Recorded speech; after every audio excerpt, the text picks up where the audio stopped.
2016 সালের এসএসসি নিয়োগ দুর্নীতি মামলায় চাকরি হারিয়েছেন রাজ্যের প্রায় 26,000 শিক্ষক ও শিক্ষাকর্মী। সুপ্রিম কোর্টের নির্দেশে সেই সব চাকরিহারাদের পাশে দাঁড়িয়েছেন মুখ্যমন্ত্রী মমতা বন্দ্যোপাধ্যায়।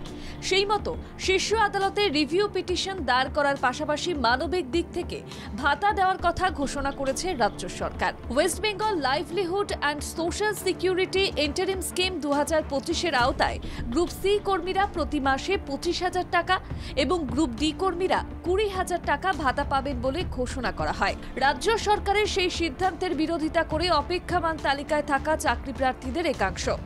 আদালতে হয় এই বিষয়ে মামলা। কলকাতা হাইকোর্টে এই সংক্রান্ত মামলার শুনানি হয়। গত শুক্রবার মামলার শুনানি হয়। সেই শুনানির সময় বিচারপতি অমৃতা সিনহা প্রশ্ন তুলেছিলেন, টাকার পরিমাণ 25,000 টাকা এবং 20,000 টাকা কেন? কিসের ভিত্তিতে এই অঙ্ক নির্ধারণ করা হয়েছে? শুক্রবার বিচারপতি অমৃতা সিনহা সেই ভাতা দেওয়ার রাজ্যের নির্দেশিকায় অন্তর্বর্তীকালীন স্থগিতাদেশ দিলেন। আপাতত কোনো ভাতা গ্রুপ সি বা গ্রুপ ডি কর্মীরা পাবেন না। 26শে সেপ্টেম্বর পর্যন্ত এই স্থগিতাদেশ বহাল থাকবে বলে আদালত স্পষ্ট করেছে। অমৃতা সিনহা রাজ্য সরকার যে গ্রুপ সি এবং গ্রুপ ডি কর্মচারীদের যে ভাতা ইন্টারিম রিলিফ হিসেবে দিতে চেয়েছিলেন সেটি অন্তর্বর্তীকালীন স্থগিতাদেশ দিয়েছেন এবং 26শে সেপ্টেম্বর পর্যন্ত সেই স্থগিতাদেশ দিয়েছেন।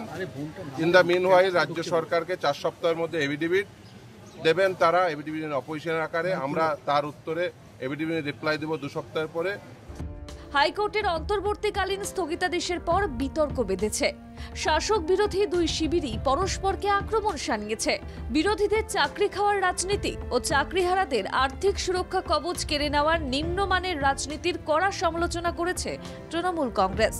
তৃণমূলের স্পষ্ট বক্তব্য, রাজ্য সরকার যখন শিক্ষকদের চাকরি বাঁচিয়ে রাখার চেষ্টা করছে তখন বিরোধীরা রাজনীতি করে মানুষের জীবন দুর্বিষহ করে তুলছে বলেই সরব হয়েছেন তৃণমূল নেতৃত্ব।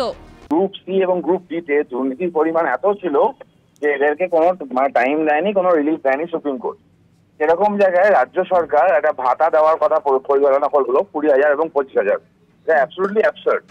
ভাতা দিতে হয়, ভাতা পাওয়া উচিত বা ভাতা দেওয়া উচিত সবাইকে, সবাই ইন দ্য সেন্স যারা যারা পরীক্ষা দিয়েছিল তাদের সবাইকে, না হলে কাউকে না। কলকাতা হাইকোর্টের রায়কে স্বাগত জানাই। আমাদের ট্যাক্স পেয়ারদের টাকা এভাবে উড়ানোর অধিকার রাজ্যের মুখ্যমন্ত্রী, তৃণমূল কংগ্রেস।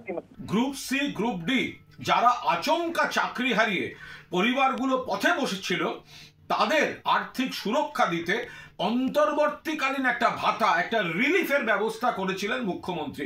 সেটা নিয়েও আপত্তি করা হলো এবং আজ কলকাতা হাইকোর্টের মাননীয় বিচারপতি অমৃতা সিনহা তার উপরেও অন্তর্বর্তী স্থগিতাদেশ জারি করলেন। অর্থাৎ তাদের সংসার যাতে চলে সেই কারণে মানবিক দিক থেকে একটা অন্তর্বর্তীকালীন রিলিফ দিচ্ছিলেন, সেটা আটকাতেও কারা কোর্টে গেল, কারা কোর্টে গেছে, এদের দেখুন, এদের চিহ্নিত করুন।